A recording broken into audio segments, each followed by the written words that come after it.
আল্লাহ পাক বলে মাটি একটা মাধ্যম বানাইছি, আমার কুদরতে কাজ করতেছে এই জন্য, নতুবা এক হাত জায়গার ভিতরে সবগুলি গাছ একরকম হয়ে যেত। না না, আমি যা অর্ডার করি সেইভাবে কাজ করে। ঔষধ পেটের ভিতরে যায় আল্লাহর কাছে দরখাস্ত করে, আল্লাহ আমি কি তোমার এই বান্দার উপকার করব কিনা।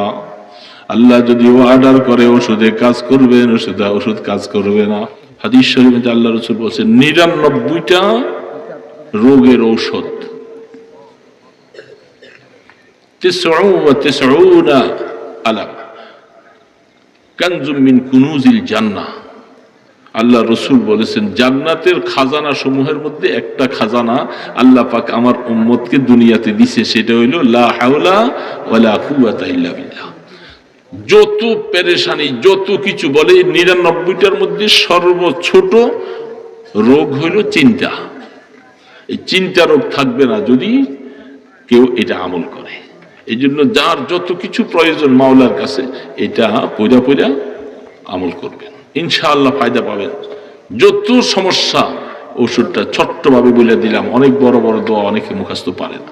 মুসলমানের ওষুধ খাওয়া কাফের মুশরিকদের ওষুধ খাওয়ার মধ্যে আসমান আর জমিন বেশ কম থাকবে। মুসলমান ওষুধ খাবে আর মনে মনে বলবে আল্লাহ আনতাশ শাফি, একমাত্র শিফা দেওয়ার মালিক তুমি আল্লাহ, ওষুধেরও ক্ষমতা না। ওষুধ খাইতেছি এটা আল্লাহ নবীর সুন্নত হিসাবে, কিন্তু ইয়াকিন বিশ্বাস হলো ওষুধে ভালো করতে পারবে না। আল্লাহ পাকের হুকুম যদি হয় ওষুধ আল্লাহ পাকের কাছে দরখাস্ত করবে, মাওলা তোমার এই বান্দার উপকার করব কি করব না। মাওলার কাছে ইজাজত চায়, মাওলা যদি অর্ডার করে সেই ওষুধ কাজ করবে, নতুবা পায়খানার রাস্তায় বাইর হয়ে যাবে, কাজ হবে না। ঠিক না? এটা হলো ইমানদারের ওষুধ খাওয়া। আর কাফির মুশরিকেরা ওষুধ খায়, তারা তাদের ইয়াকিন হইল ওষুধই ভালো করবে। বেশ কম হয়েছে না? ঔষধি ভালো করবে। এই জন্য ইমানদারের উসিলা ধরা এই নিয়তে হবে এটাই সর্বকিছু, এটাই সর্বশেষ এমন নয়। উসিলা করতে আল্লাহ পাক বলছেন আদ-দুনিয়া বিল ওয়াসাইল লা বিল ফাজাইল, দুনিয়া একটা উসিলা লাগবে। আল্লাহ নিজেই আল্লাহ রাসূল বলতেছে আল কাইয়িসু মান দানা নাফসাহু ওয়া আমিলা লিমা বাদাল মাউত ওয়াল আজিজু মান আতবা হাওয়াহা ওয়া তামান্না আলাল্লাহ। আল্লাহ রাসূল বলেন জমিনে তোমাকে ধান লাগাইতে হবে, ধান পুষ্করিণীতে মাছ লাগাইতে চাষ করতে হবে, ডাব খাওয়ার জন্য তোমাকে ডাব গাছ লাগাইতে হবে, আম খাইতে হইলে আম গাছ, এগুলি আল্লাহ পাকের নির্দেশ। হ্যাঁ, আমি ডাব গাছ ছাড়া তোমাকে ডাব খাওয়াইতে পারি, আম গাছ ছাড়াও তোমাকে আম খাওয়াইতে পারি, পুষ্করিণীর মাছের চাষে ছাড়াও খাওয়াইতে পারি। এই ক্ষমতা আমার আল্লাহর আছে না নাই? এটা ঈমান। ঈমানটুকু আমি আগে বলতেছি, আমাদের ঈমানের হালাত। এগুলি ছাড়াও আল্লাহ পাক খাওয়াইতে পারে, তার ক্ষমতা আছে, কিন্তু আল্লাহ পাক তার নিজামের উল্টা কাজ করেন না। সারা পৃথিবীর সমস্ত মানুষগুলাকে আল্লাহ একটা সেকেন্ডের ভিতরে ইমানদার বানাইতে পারে কি পারে না? এই ক্ষমতা আমার আল্লাহ, কিন্তু আল্লাহ পাক তা করবেন না। এটা আল্লাহ পাকের একটা নিজাম আছে, নীতি আছে, নিয়ম আছে, যে আমি ইমানের অবস্থা তোমাদের সামনে ছাইড়া দিছি, তোমরা বুঝি শুনে ইমান আনবা। জোর করে ইমান আনাইলে এটা ইমান হলো না। লা ইকরাহা ফিদ্দীন, আমি জবরদস্তি করে তোমাদেরকে ইমানদার বানাবো না। তাহলে পরীক্ষা হবে কি করে? এই জন্য আল্লাহ রাব্বুল আলামিন বলেন আমার পাওয়ার ক্ষমতা সবকিছু আছে, আমি বেমৌসুমে ফল খাওয়াইতে পারি। ইয়া মারইয়ামু আন্না লাকি হাযা قالت هو من عند الله। হযরত জাকারিয়া আলাইহিস সালাম মরিয়ম আলাইহিস সালামকে দেখে তার ঘরের মধ্যে আঙ্গুর, বেদানা, তারপরে অমুক তমুক বিভিন্ন ফল। ওই মৌসুমে সেই মুলকে শামের দেশে কোনো গাছ নাই, একটা ফলও সেই গাছে নাই। কিন্তু মরিয়ম আলাইহিস সালামের ঘরের মধ্যে দেখা জাকারিয়া ইসলাম জিজ্ঞাসা করতেছে, আন্না লাকি হাযা, মরিয়ম এগুলি কই থেকে পাইছো? আল্লাহর কোরআন বলতেছে, আল্লাহ পাকের কথাটা বলে দিচ্ছেন, হুয়া মিন ইনদিল্লাহ। মরিয়ম বলতেছে এগুলি আমাকে আমার আল্লাহ পাক খাওয়াইতেছে। তাহলে বোঝা যায় গাছ ছাড়াও আল্লাহ খাওয়াইতে সবকিছু আল্লাহ পাক পারে। কিন্তু আল্লাহ পাক কখনো কখনো হয়তো দুই একটা দেখান, কিন্তু আল্লাহ পারে, এটা হলো মুসলমানের ঈমান। কাঁঠাল গাছ ছাড়া কাঁঠাল খাওয়াইতে পারে, আম গাছ ছাড়া আম খাওয়াইতে পারে, গাভী ছাড়া দুধ খাওয়াইতে পারে, এই ক্ষমতা আমার আল্লাহর পাকের আছে। কিন্তু আল্লাহ নিজামের উল্টা করেন না। 10 জায়গার মধ্যে আম গাছ, কাঁঠাল গাছ, লিচু গাছ, বিভিন্ন গাছ লাগান, সময় মতো আম গাছে আম ধরে, কাঁঠাল গাছে আম ধরে, জায়গা তো মাত্র 10 মাটির অ্যাকশনে যদি হতো তাহলে তো সবগুলি আম হয়ে যেত না। আল্লাহ পাক বলে মাটি একটা মাধ্যম বানাইছি, আমার বান্দাকে আমি আম খাওয়াবো, কাঁঠাল খাওয়াবো, আমার বান্দাকে লিচু খাওয়াবো। এই মাটির অ্যাকশন না, এটার পিছনে আমার কুদরতের হাত আছে।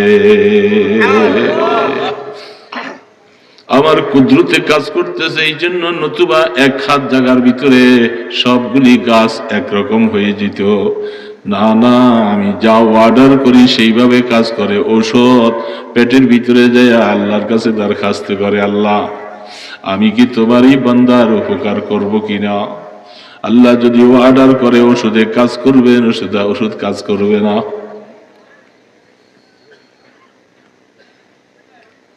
তো এখন আল্লাহর ওলি বুজুর্গ মানুষ বিবি সাহেব বলছে, ওনার তো ইমানটা অনেক মজবুত, ইমানের উপরে খুব মেহনত করতে হয় না? ইমান মজবুত হতে হলে মেহনত করা লাগবে। লা ইলাহা ইল্লাল্লাহ, লা ইলাহা ইল্লাল্লাহ মুহাম্মাদুর রাসূলুল্লাহ। ইমানের কলেমার উপরে বেশি বেশি করে মেহনত করো, কলেমা পড়ো। এটা আল্লাহর রাসূল বলতেছিল, ইমানের কলেমা বেশি বেশি করে পড়বা, যত পড়বা তত তোমার ইমানটা মজা হবে, তাজা হবে। বেশি করে পড়ছি সারাদিনে কতবার, এর বাবা কয়বার করে পড়ছি। এখানে আলেম ফাজেল শিক্ষিত মূর্খর দরকার নেই, এই কলেমাটা তো সবাই পারে, পারে না সবাই? কিন্তু কলেমাটা পড়ছি কিনা। আল্লাহ রাসূল তো বলছে যে তোমার ইমান তাজা করো। সাহাবায়ে কেরাম বলেন, কাইফা নুজাদ্দিদু ঈমানানা, আল্লাহ ও আল্লাহ রাসূল আমরা কেমনে তাজা করব? কয় যে এই কালেমাটা বেশি বেশি করে পড়ো। কালেমা উযকুরুল্লাহ যিকরান কাসীরা, বেশি বেশি করে আল্লাহ জিকির করতে বলছে। কোন আমলকে বেশি করে করার জন্য আল্লাহ বলে নাই নামাজ বেশি করে করো, হজ বেশি করে করো, রোজা বেশি করে করো। কোনটাকে আল্লাহ বেশি শব্দ ব্যবহার করে নাই। একমাত্র জিকিরের বেলায় আল্লাহ পাক বলছে বেশি করে জিকির করো।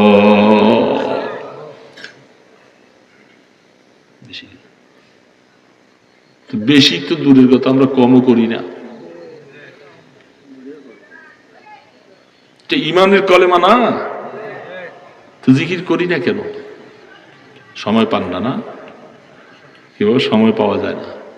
কেন সময় পাওয়া যায় না? আপনি হাঁটতে হাঁটতেও পড়তে পারেন, দোকানে বসে আছেন কাস্টমার নেই তখনও পারেন, রিক্সা চালাইতেছেন তখনও পারেন, গাড়ি ড্রাইভিং করতেছেন তখনও পারেন, মা বোনেরা রান্না বাড়া করে তখনও পারে না?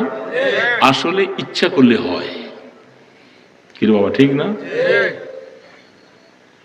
ওয়ালাযিকরুল্লাহি আকবার লাউ কানু ইয়ালামুন। আল্লাহ পাকের জিকির করো বেশি বেশি করে, বেশি করে করো। জিকিরের বিভিন্ন অর্থ আছে, বিভিন্ন তাফসীর আছে, বিভিন্ন ব্যাখ্যা আছে। কিন্তু লা ইলাহা ইল্লাল্লাহ জিকির, আল্লাহর তাসবিহ যেটা, এটার আয়াত অনেক আছে। সাব্বিহ ইসমা রাব্বিকাল্লাযী ইউসাব্বিহু লাহু মা ফিস সামাওয়াতি ওয়াল আরদ, সবকিছুই আল্লাহ তাসবিহ পড়তেছে সবাই। এক এক জাতের জিকির এক এক রকম। গরু, ছাগল, হাঁস, মুরগি, তাদেরকে আল্লাহ পাক বানাইছেন, এদের সৃষ্টিটাই আল্লাহ রুকু অবস্থায় বানাইছেন, এরা রুকু দিয়ে আছে। সুবহানাল্লাহ। গরু, ছাগল, হাঁস, মুরগি, ভেড়া, যেগুলি চৌপায়া এরকম জন্তু আছে, এরা রুকু দিয়ে আছে। ফেরেশতাদের মধ্যে এক সম্প্রদায়কে আল্লাহ রুকুওয়ালা বানাইছে, এরা সৃষ্টির থেকে আছে, রুকু দিয়ে আছে। আরেক দল সেজদার মধ্যে আছে, আরেক দল দাঁড়াই আল্লাহ তাসবিহ পড়তেছে। এই জন্য আল্লাহ জানোয়ারের মধ্যে এরকম হালাত তৈরি করছে। সাপ, যেগুলার পা নাই, এগুলি সেজদা অবস্থায় আছে সব সময়। আল্লাহ পাক তার সৃষ্টির বিভিন্ন জিনিসকে এইভাবে করে বানিয়ে রাখছেন। কেউ সেজদা দিতেছে, কেউ রুকু দিতেছে, ফেরেশতারা ওই হালাতের মধ্যে আছে।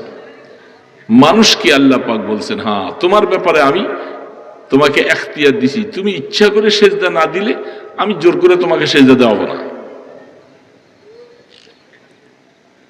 এই জন্য আল্লাহ রাব্বুল আলামিন বলতেছেন, খোদার বান্দা বেশি বেশি করে আল্লাহ তাসবিহ পড়বা, তোমার আমলটা ঠিক হবে, নামাজ ঠিক হবে, রোজা ঠিক হবে, ইবাদত ঠিক হবে, তেলাওয়াত ঠিক করবে। সবকিছুর চাবিকাঠি একটা জায়গায়, সেটার নাম হলো কলব। চাবিকাঠি এটা ঠিক, সব ঠিক। এটা আমার কথা নয়, সারা পৃথিবীর কোন আলেম ওলামার কথা নয়, কোন নবীর কথা নয়, সেই কথা সরাসরি রব্বুল ইজ্জাতের কথা, আল্লাহ পাকের কথা। আল্লাহ পাক কসম খাইতেছেন, ওয়াশ-শামসি ওয়া দুহাহা ওয়াল কমারি ইযা তালাহা ওয়ান নাহারি ইযা জাল্লাহা ওয়াল লাইলি ইযা ইয়াগশাহা ওয়াস সামাই ওয়া আস-সামাই ওয়া মা বানাহা ওয়াল আরদি ওয়া মা তাহাহা ওয়া নাফসিন ওয়া মা সাওয়াহা ফাআলহামাহা ফুজুরাহা ওয়া তাকওয়াহা। সুবহানাল্লাহ। আল্লাহ পাক বললেন, আমি দুইটা জিনিস 14টা কসম করছেন আল্লাহ। 14, 1, 2, 3, 4, 5, 6 করে করে 14টা কসম।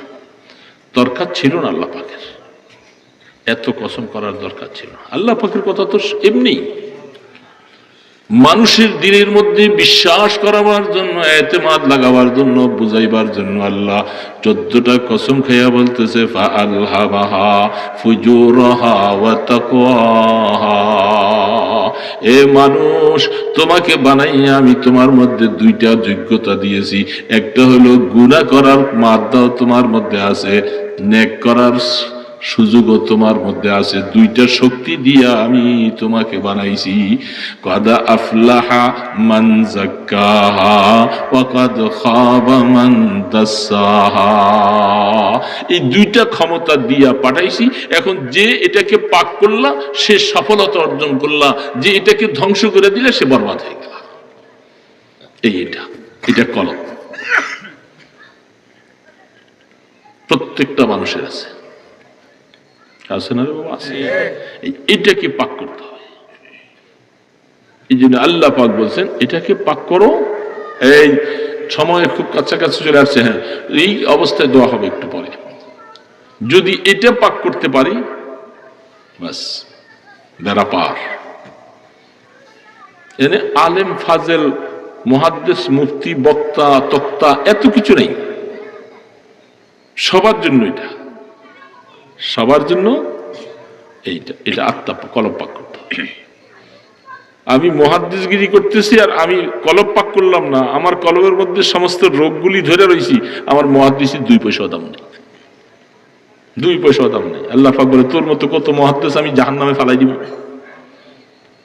ধরে রাখতে পারবি না যদি এটা পাক না করে যদি আসো। এই কতগুলি কলবের মধ্যে আল্লাহ পাক মানুষকে এগুলি দিয়েই জমিয়ে পাঠাইছে। হাসাদ, কিবির, কিনা, রিয়া, আদাওয়াত, বুগজ, এগুলি সব রোগ। এই রোগগুলি সবার মধ্যে আছে, আছে না নাই? এবং এর থেকে মুহাদ্দিস সাহেবেরও পাক হইতে হইব, যে মুহাদ্দিস না তারও পাক হইতে হবে, ঠিক না? কবর তো সবাই, এই জন্য সবাইকেই এটা পাক করে যাওয়া লাগবে। এখন পাক করার পদ্ধতি বিভিন্ন সময় হয়, কিন্তু কোরআন এবং হাদিসের মধ্যে অনেক পদ্ধতি আল্লাহ রসুল বলে গেছেন। এটার থেকে পাক করিয়া যাইতে হবে কবরে, এর ভিন্ন কোনো রাস্তা নাই। হিংসা, ওমিন শাররি হাসিদিন ইজা হাসাদ, আছে না? হিংসা হারাম। কিবির, বড়ত্ব মনে করা হারাম। লোক দেখানো ইবাদত করা হারাম। নিজের নিজে অনেক বড় মনে করা হারাম। ওই যে হামসে মান্ডন করে নিছে, আমি তো সবার চেয়ে বড়, আবার কেটা ওইটা, আবার কে? এগুলি সমস্ত কলবের রোগ। এই জন্য আমি প্রথমেই বলছি, এ রোগ আমারও আছে, আপনারও আছে, সবাই আছে। মুহাদ্দিস বলেন, মুফতি বলেন, যত আছে, একমাত্র নিষ্পাপ হলেন নবী রাসূলগণ, সুবহানাল্লাহ। ওনাদেরকে আক্রান্ত করতে পারে নাই, ক্ষতি করতে পারে নাই। আম্মা জান আয়েশা সিদ্দিকা রাদিয়াল্লাহু তাআলা আনহা যখন রাসূল বলছিলেন, তখন আম্মা জান আয়েশা বলেন, ওগো আল্লাহর রাসূল, এই নফস দুশ্মন শয়তান এটা কি আপনারও ক্ষতি করে? বলে না, সে আমার ক্ষতি করতে পারে না, তারে আল্লাহ পাক আমার অধীনে বানাইছে, সে কোনো পাওয়ার ক্ষমতা তার নাই। এই জন্য এই রোগ আমাদের সবার আছে, এটাকে নিরিবিলি করে পরিষ্কার করা লাগবে। এই করতে হলে কতগুলি শব্দ আছেন, কতগুলি আমল আছেন, এর মধ্যে একটা আমল এটাও, নিরিবিলি বসে বসে খুব মনোযোগ সহকারে আল্লাহ পাকের জিকির করবা, ইস্তেগফার করবা, কোরআন তেলাওয়াত বেশি করে করবা, মৌতের কথা বেশি বেশি করে স্মরণ করবা। এগুলি হলে কলব পাক হয়। এগুলির দ্বারা কি হয়? কলব। তো আমাদের কলব পাক করা লাগবে। তো কথাটা বলতেছেন ওইটা যে এমন দিকে চলে গেছি, তো ভাও থাকতে হবে আল্লাহর সাথে, তিনি যেরকম রাখতে চায় সেমনি রেজা বিল কাজা ওয়াজিব। তো এখন আল্লাহর ওলি বিবি সাহেবের কথা শুইনা এই ম্যাগি দিয়ে গেছে, দাওটা নিয়া বাঁশ কাটছে, বাঁশ কাটতে আইছে, ওরে আইয়া তুফান আসতেছে উত্তর দিকের থেকে, উনি উত্তর দিকে দিয়ে ঠেসা দিতেছে, আগে পড়ে যাইব না? এই কতগুলি কলবের মধ্যে আল্লাহ পাক মানুষকে এগুলি দিয়েই জমিয়ে পাঠাইছে। হাসাদ, কিবির, কিনা, রিয়া, আদাওয়াত, বুগজ, এগুলি সব রোগ। এই রোগগুলি সবার মধ্যে আছে, আছে না নাই? এবং এর থেকে মুহাদ্দিস সাহেবেরও পাক হইতে হইব, যে মুহাদ্দিস না তারও পাক হইতে হবে, ঠিক না? কবর তো সবাই, এই জন্য সবাইকেই এটা পাক করে যাওয়া লাগবে। এখন পাক করার পদ্ধতি বিভিন্ন সময় হয়, কিন্তু কোরআন এবং হাদিসের মধ্যে অনেক পদ্ধতি আল্লাহ রসুল বলে গেছেন। এটার থেকে পাক করিয়া যাইতে হবে কবরে, এর ভিন্ন কোনো রাস্তা নাই। হিংসা, ওমিন শাররি হাসিদিন ইজা হাসাদ, আছে না? হিংসা হারাম। কিবির, বড়ত্ব মনে করা হারাম। লোক দেখানো ইবাদত করা হারাম। নিজের নিজে অনেক বড় মনে করা হারাম। ওই যে হামসে মান্ডন করে নিছে, আমি তো সবার চেয়ে বড়, আবার কেটা ওইটা, আবার কে? এগুলি সমস্ত কলবের রোগ। এই জন্য আমি প্রথমে বলছি, এ রোগ আমারও আছে, আপনারও আছে, সবাই আছে। মুহাদ্দিস বলেন, মুফতি বলেন, যত আছে, একমাত্র নিষ্পাপ হলেন নবী রাসূলগণ, সুবহানাল্লাহ। ওনাদেরকে আক্রান্ত করতে পারে নাই, ক্ষতি করতে পারে নাই। আম্মাজান আয়েশা সিদ্দিকা রাদিয়াল্লাহু তাআলা আনহা যখন রাসূল বলছিলেন, তখন আম্মাজান আয়েশা বলেন, ওগো আল্লাহর রাসূল, এই নফস দুশমন শয়তান এটা কি আপনারও ক্ষতি করে? বলে না, সে আমার ক্ষতি করতে পারে না, তারে আল্লাহ পাক আমার অধীনে বানাইছে, সে কোনো পাওয়ার ক্ষমতা তার। এই জন্য এই রোগ আমাদের সবার আছে, এটাকে নিরিবিলি করে পরিষ্কার করা লাগবে। এই করতে হলে কতগুলি শব্দ আছেন, কতগুলি আমল আছেন, এর মধ্যে একটা আমল এটাও, নিরিবিলি বসে বসে খুব মনোযোগ সহকারে আল্লাহ পাকের জিকির করবা, ইস্তেগফার করবা, কোরআন তেলাওয়াত বেশি করে করবা, মৌতের কথা বেশি বেশি করে স্মরণ করবা। এগুলি হলে কলব পাক হয়। এগুলির দ্বারা কি হয়? কলব। তা আমাদের কলব পাক করা লাগবে। তো কথাটা বলতেছিলাম, ওইটা যে এমন দিকে চলে গেছি। তো ভাও থাকতে হবে আল্লাহর সাথে, তিনি যেরকম রাখতে চায় সেমনি রেজা বিল কাজা ওয়াজিব। তো এখন আল্লাহর ওলি বিবি সাহেবের কথা শুইনা এই ম্যাগি দিয়ে গেছে, দাওটা নিয়া বাঁশ কাটছে, বাঁশ কাটতে আইছে, পরে আইয়া তুফান আসতেছে উত্তর দিকের থেকে, উনি উত্তর দিকে দিয়ে ঠেসা দিতেছে। আগে পড়ে যাইব না, যেটা 10 মিনিট পরে পড়তে হবে, তারা আগে পড়ার লাইন করতেছে। বিবি সাহেব বলতেছে, আপনার কি মাথা খারাপ হয়েছে? আপনারা আমি বলছি বাঁশটা আনবেন, আইনা উত্তর দিকের থেকে তুফান আসতেছে, দক্ষিণ দিকে ঠেস দেবেন। উনি এসে উত্তর দিকে, মাথা আমারটা খারাপ হয়নি, মাথা তোমারটা খারাপ হয়েছে। বাবা কেন? তুমি আমাকে বলতেছো আমি কি আল্লাহর সাথে কি যুদ্ধ করবো? আল্লাহ পাক তুফান দিছি উত্তর দিকের থেকে, আমি কি আর দক্ষিণ দিকে দিয়ে আমি কি যুদ্ধ করবো? আমি কি পারবো আল্লাহর সাথে যুদ্ধ করতে? এই জন্য আল্লাহ এই দিকের থেকে দিছে, আমি ওই দিকে চেষ্টা দিচ্ছি। আল্লাহ আমি তোমার লগে বাও আছি, আমি বাও, আমি বাও। রেজা বিল কাজা ওয়া মিনাল আমালি মা তারদা। কোরআন শরীফে আল্লাহ পাক নিজে বলছেন, রব্বি আউজি'নি আন আশকুরা নি'মাতাকাল্লাতী আন'আমতা আলাইয়া ওয়া আলা ওয়ালিদাইয়া ওয়া আন আ'মালা সালিহান তারদা। এমন আমল করার তৌফিক দিবা আল্লাহ, যে আমলটা তোমাকে খুশি করতে পারে। এটা কোরআনে আয়াত, আল্লাহ শিখিয়ে দিছে। তুমি আল্লাহর কাছে এরকম দোয়া করো যে আল্লাহ আমাকে এমন আমল করার তৌফিক দাও যে আমলের দ্বারা আল্লাহ তুমি খুশি হও। তাহলে বোঝা গেল আমি আল্লাহর সাথে পাও, যেটুকু করব এটার উপরে যেন আল্লাহ রাজি থাকে, আল্লাহ যেন নারাজ না হয়। এই যুবক বাবাজিরা মনে রাখবা, তোমাদের জীবনে কত আশা ভরসা। যে কোনো কাজ করার আগে একটু চিন্তা করবো যে আমার এই কাজটার উপরে আমার মাওলা রাজি কিনা।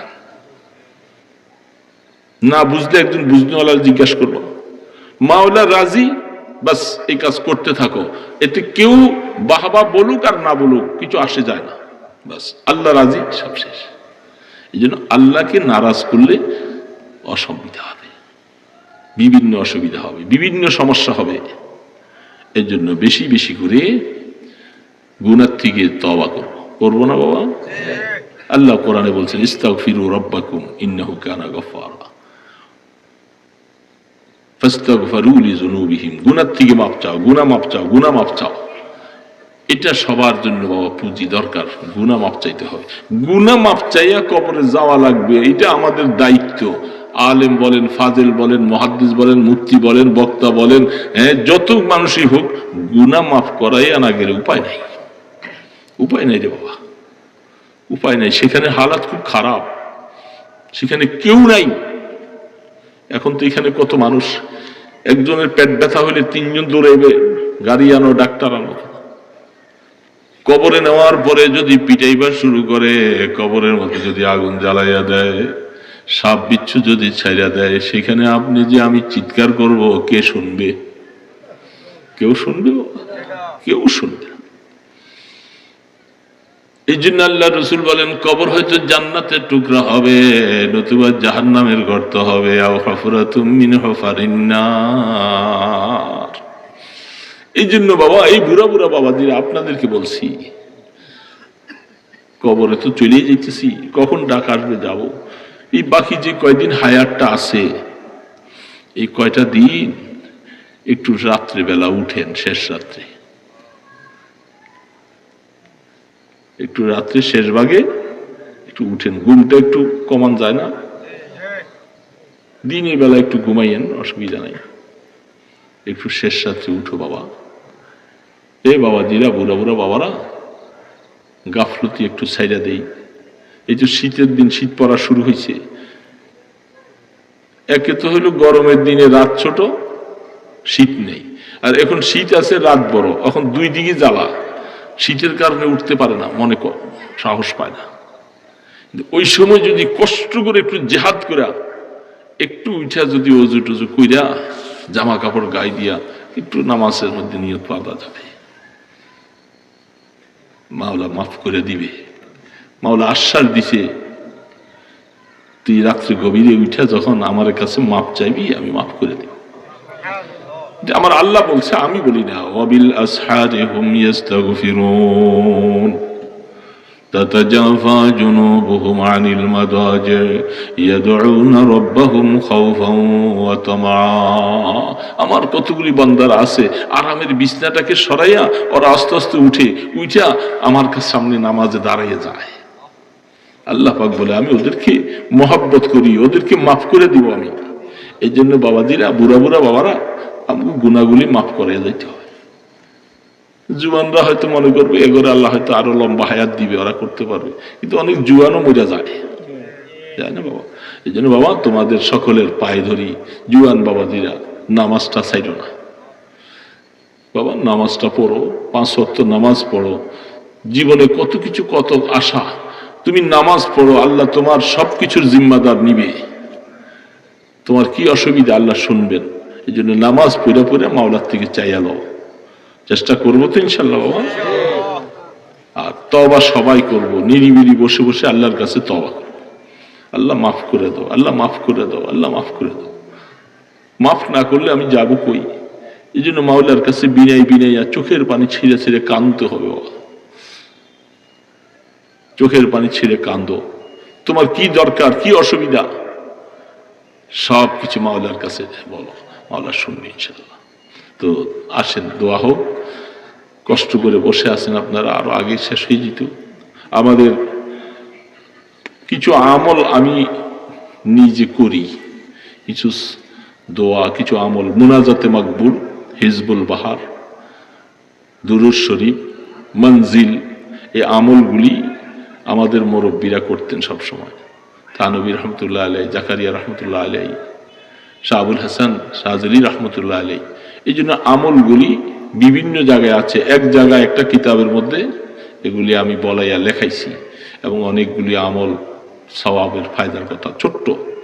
এই জন্য এটা আমাদের খানকার থেকে বিক্রি হয়, আমাদের খানকায়ের থেকে, দাওয়াতুল হেসানের পক্ষ থেকে মুসলমানদের, যদি এগুলি খরচের পরে 10 টাকা বাঁচে, এই 10 টাকা তাদের মুসলমানদের কাজে ব্যবহার হয়। আমি ব্যবসায়ী না, আমার এটা আমি আল্লাহর রাস্তে দান করেছি, যে আমি মরে যাব, তারা বিক্রি করে মানুষের উপকার হবে, মানুষের সওয়াব পাবে, আর 10 টাকা করে বাদ তাদের ফায়দা হবে।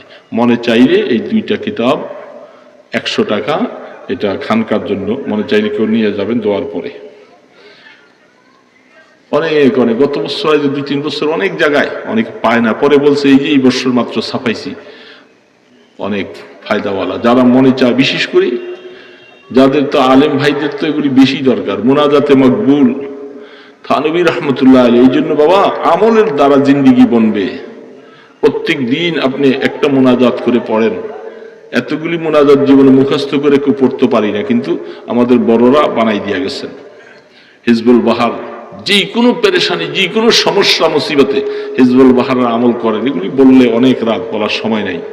আলহামদুলিল্লাহ, আমার জীবনে আমি অনেক ফায়দা পাইছি, অনেক ফায়দা পাইছি, পাইতেছি এখনো। জীবন সুযোগ না পেলে গাড়িতে বসে বসে পড়ি, চেষ্টা করি।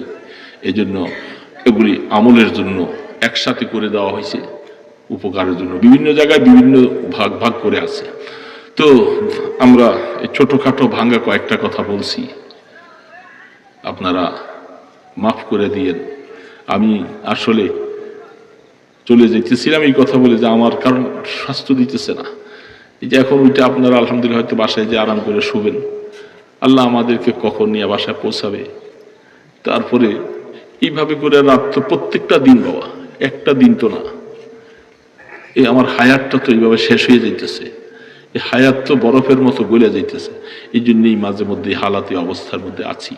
তো আমি আপনাদের কাছে দোয়া চাই। একসময় কচুয়া মাদ্রাসায় আসছি, অনেক বোঝা নিতে বিভিন্ন জায়গায় আসছি, এখন আস্তে আস্তে করে শরীর এত কমজোর চলে আসছি, আমি ভালো মতো হাঁটতে পারি না। আমি স্ট্রোকের রোগী, প্যারালাইসিস হয়ে 3 মাস বিছনায় ছিলাম অনেক দিন। তো এখনো যে একটু একটু দৌড়ে দৌড়ে হাঁটতে পারি আমি, এটা আমার আল্লাহর বহুত এহসান। এই জন্য আপনারা রাগ করেন না। আস্তাগফিরুল্লাহ বলে আস্তাগফিরুল্লাহাল্লাযী লা ইলাহা ইল্লা হুয়াল হাইয়ুল কাইয়্যুম ওয়া আতুবু ইলাইহি। আস্তাগফিরুল্লাহাল্লাযী লা ইলাহা ইল্লা হুয়াল হাইয়ুল কাইয়্যুম ওয়া আতুবু ইলাইহি। লা হাওলা ওয়ালা কুওয়াতা ইল্লা বিল্লাহিল আলিয়্যিল আযীম। বেশি বেশি করে লা হাওলা ওয়ালা কুওয়াতা। হাদিস শরীফে আল্লাহ রাসূল বলেছেন 99টা রোগের ঔষধ, 99 আলাম কানজুম মিন কুনুজিল জান্নাহ। আল্লাহ রাসূল বলেছেন জান্নাতের খাজানা সমূহের মধ্যে একটা খাজানা আল্লাহ পাক আমার উম্মতকে দুনিয়াতে দিয়েছে, সেটা হইল লা হাওলা ওয়ালা কুওয়াতা ইল্লা বিল্লাহ। যত পেরেশানি যত কিছু বলে 99টার মধ্যে সর্বছোট রোগ হইল চিন্তা। এই চিন্তা রোগ থাকবে না যদি কেউ এটা আমল করে। এই জন্য যার যত কিছু প্রয়োজন মাওলার কাছে এটা পয়দা পয়দা আমল করবেন, ইনশাআল্লাহ ফায়দা পাবেন। যত সমস্যা ওষুধটা ছোট্টভাবে বলে দিলাম, অনেক বড় বড় দোয়া অনেকে মুখস্থ পারে না। اللهم صل على سيدنا محمد وعلى آله وأصحابه وبارك وسلم। اللهم صل على سيدنا محمد وعلى آله وصحبه। এই যে মসজিদের উদ্যোগে, এই মসজিদ কোনটা, যেটা এই যে এখানে ছোট টিনের ঘরটা, এটা তো এটার উদ্যোগে মাহফিল হয়েছে। নামটা তো দিচ্ছেন বহুত, হযরত আবু বকর সিদ্দিক রাদিয়াল্লাহু তাআলা আনহুর নামে মসজিদ দিছেন।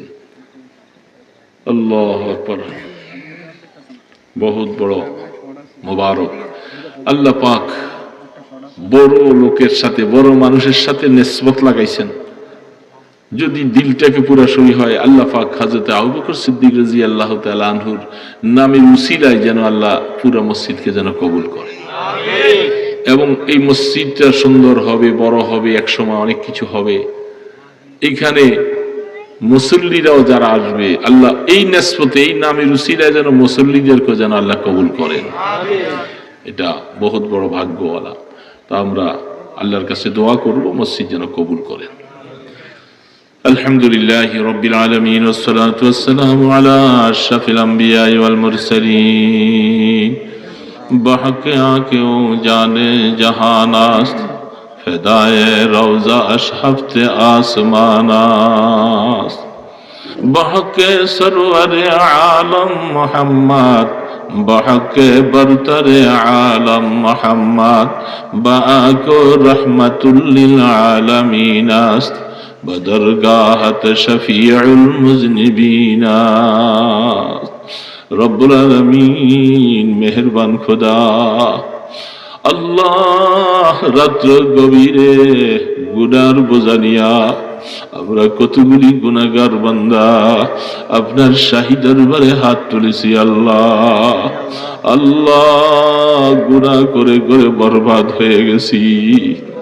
নফসের গোলামি করে তোমার মতো মাবুদকে নারাজ করে ফেলছি।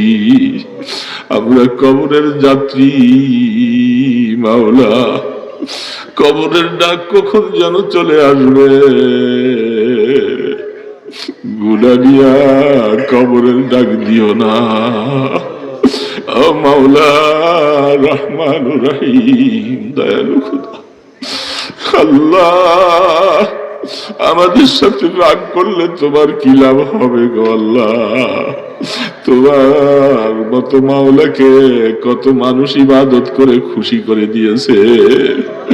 আমরা এখনো তোমাকে খুশি করতে পারি না, শয়তানের ধোকায় পড়া তোমার থেকে অনেক দূরে সরে গেছি। এ মাওলা, আমাদের গুনাহগুলি মাফ করে দাও, জীবনের গুনাহগুলি মাফ করে দাও আল্লাহ। আমরা তওবা করেছি, নসুহাতান কবুল করে ক্ষমা করে দাও আল্লাহ। ভয় লাগে অন্ধকার কবরে কেমনে থাকবো গো আল্লাহ। এই চোখের চশমাটা সরে যাবে, গায়ের জামাগুলি কেচি দিয়ে গাইটা বাইর করে ফেলবে গো আল্লাহ। এই মসজিদের খাটিয়াটার মধ্যে সবাই একটা চাদর দিয়া বাইরে ফেলে রাখবে, কম্বল দিয়া থাকবে না মাওলা। খাট পালঙ্গের মধ্যে নিয়ে আর শোয়াবে না গো আল্লাহ। এতিমের মতো বুকের মধ্যে হাজার মন মাটির চাপা দিয়া শোয়াইয়া দিয়ে সবাই চলে আসবে, আমার খবর কেউ নিবে না গো মাওলা। অন্ধকার কবরে কেমনে থাকবো গো আল্লাহ। আমাদের কবরে তুমি ভুলে যাইও না, আমাদেরকে আপন বানাই নিও মাওলা। মাওলা, আমরা দুইটা হাত কোন গায়রুল্লাহর কাছে উঠাই নাই, রহমান রহিম দয়ালু মাওলার কাছে হাত তুলেছি আল্লাহ। তুমি তোমার নামের সাথে রহমান ও রহিম নাম লাগাইছো, গফফার ও সত্তর নাম লাগাইছো মাওলা। এ মাওলা, আমরা জানি আমাদের আমলের দিকে দেখলে তোমার রাগ হয়ে যাবে, দয়া করে তোমার বন্ধুর রওজার দিকে একটু তাকাও না গো আল্লাহ। আমরা তোমার বন্ধুর গুনাহগার উম্মত গো আল্লাহ, আমাদেরকে তুমি ভুলে যাইও না, আমরা তোমাকে ভুলবো না মাওলা। আমরা তোমাকে সেজদা দিয়ে দিয়ে আল্লাহ বলে ডাকবো আল্লাহ। তুমি আমাদেরকে জাহান্নাম থেকে খালাসি দিয়া দাও, আমাদের কবরকে রহমতের কবর বানাই দিও আল্লাহ। কিয়ামতের ময়দানে আমলনামাটা ডান হাতে দিও আল্লাহ, হিসাবের কড়াকড়ি করো না।